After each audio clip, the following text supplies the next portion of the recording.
hemos congregado hoy aquí en esta plaza del barrio Covendiar, en referencia a la empresa que lo construyó, pero que oficialmente, como señalaba Hugo recién, tiene el nombre de República Argentina, y que tiene que ver mucho con lo que hoy recordamos, con lo que hoy festejamos.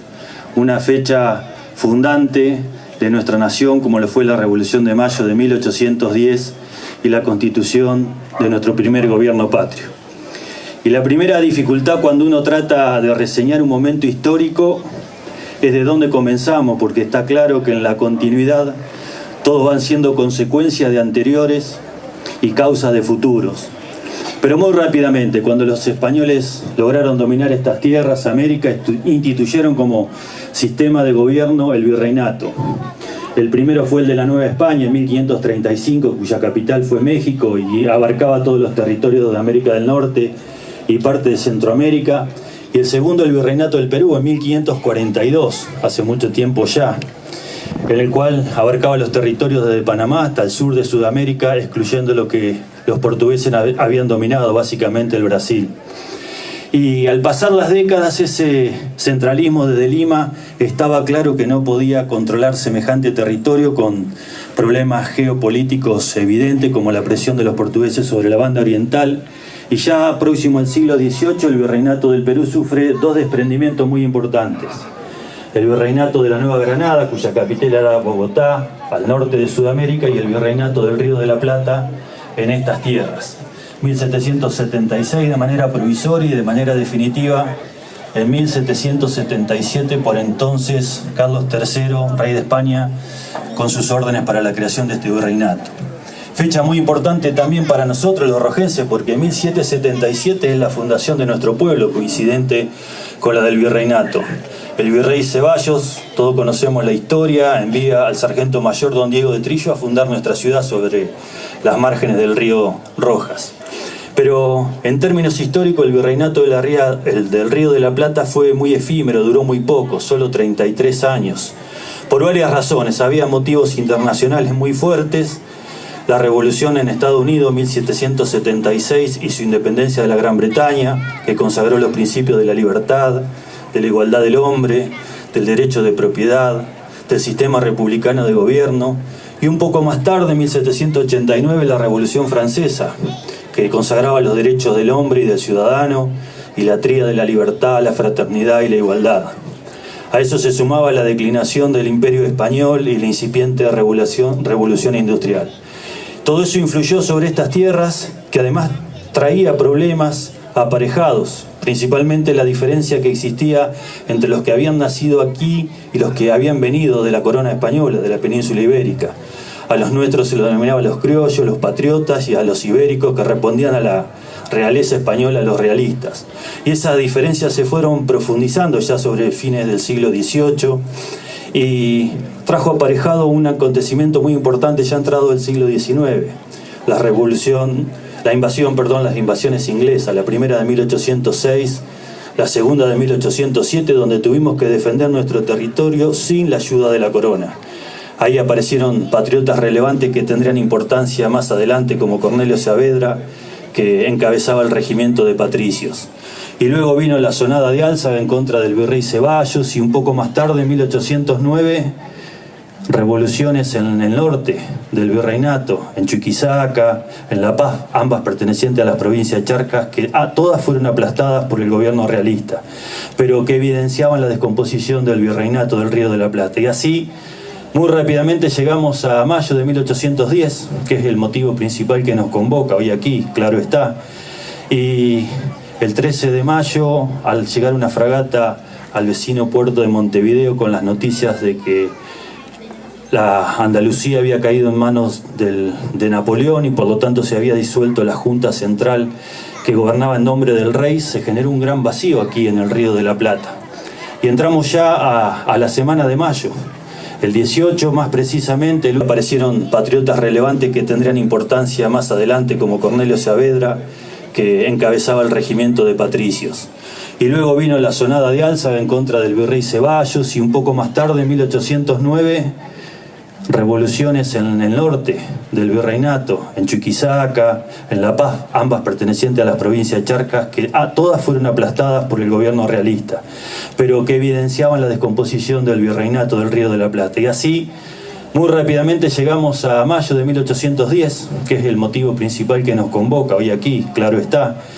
Y el 13 de mayo, al llegar una fragata al vecino puerto de Montevideo con las noticias de que la Andalucía había caído en manos de Napoleón y por lo tanto se había disuelto la Junta Central que gobernaba en nombre del rey, se generó un gran vacío aquí en el Río de la Plata. Y entramos ya a la semana de mayo. El 18, más precisamente, el último virrey, que fue Baltasar Hidalgo Cisneros, convoca mediante una proclama a todo el pueblo de Buenos Aires para darle esta noticia y pedirle fidelidad al rey Fernando VII, que había sido derrocado. Al día siguiente los criollos solicitan, atento a una lógica, que si el rey ya había caído y el rey era el que ponía el virrey, aquella había vacío de gobierno y por lo tanto era necesario reunirse para ver cómo seguía la historia. El día 20 de mayo Cisneros convoca a las fuerzas militares, que básicamente eran criollas, las que habían defendido de las invasiones inglesas, para pedirle respaldo para la continuidad del virreinato.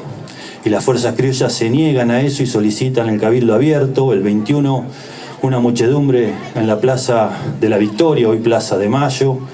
Hay que recordar que por ese entonces Buenos Aires tenía unos 40.000 habitantes, casi el doble de lo que es Rojas, muy poco para aquella época.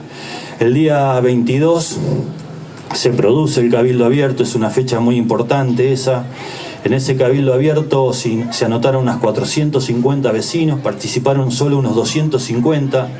Los libros de la historia nos cuentan bien cómo French y Beruti con las cintillas lograron hacer ingresar a la plaza una mayoría de patriotas para que finalmente el día 23 la votación tenga resultados positivos. Hubo 155 votos por la destitución del virrey y 69 por la continuidad, y se aprobó una propuesta de Saavedra que implicaba la constitución del primer gobierno patrio sobre la base de 3 premisas. Uno, la cesación del poder del rey, el traspaso al cabildo en segundo lugar y la conformación de una junta con un amplio apoyo popular.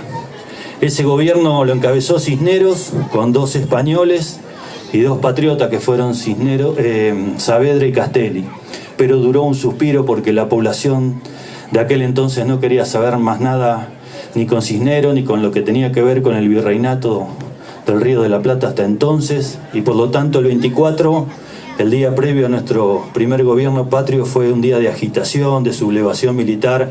Se hizo insostenible mantener a Cisneros en esa junta. Y finalmente llegamos al 25, un día como hoy, 207 años atrás, donde a las 3 de la tarde, por eso quisimos hacer el acto en este horario, jura el primer gobierno patrio. Cornelio Saavedra, presidente, Moreno y Paso, sus secretarios, y 6 vocales. Miguel de Ascuénaga, el único que no había nacido aquí, había nacido en Potosí, el más adulto de la primera junta con 55 años, más Belgrano, Alberti, Castelli y 2 españoles, Mateu y Larrea. Por supuesto que este primer gobierno tuvo apoyos y resistencia, sobre todo en el interior del país. De hecho, hubo una contrarrevolución encarnada por Liniers en Córdoba que terminó con el fusilamiento de uno de los que había sido héroe en la reconquista de las invasiones inglesas. Como siempre, las revoluciones son románticas en las declaraciones, pero sangrientas en los hechos. Y esta primera junta hay que conocer con profundidad el nombre. Se llamó Junta Gubernativa de las Provincias del Río de la Plata en nombre del señor Fernando VII. Porque hay que entender que nuestro proceso de emancipación no fue de manera simultánea entre la Revolución y la Independencia, todos lo sabemos.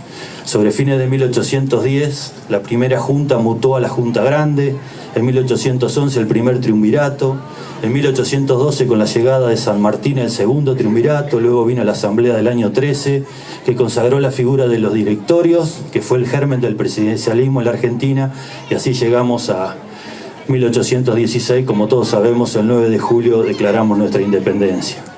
Así que hoy contentos de celebrar con todos ustedes este momento histórico de nuestra nación, pero entiendo que lo más importante hoy no es lo que yo pueda decirles a ustedes o cualquiera de los que suba a este escenario o a uso del micrófono pueda decirles, sino entiendo que lo más importante es lo que cada uno de nosotros esté dispuesto a hacer para que nuestra nación sea lo que debe ser, respetada en el mundo y que nos brinde la oportunidad a todos de cobijarnos, desarrollarnos y ser felices.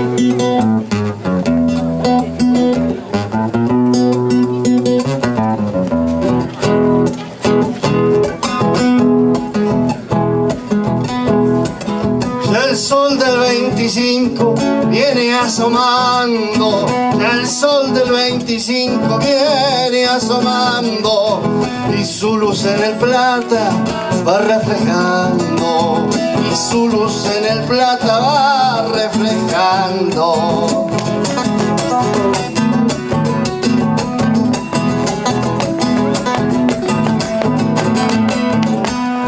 Viva la patria se oye y el clamoreo.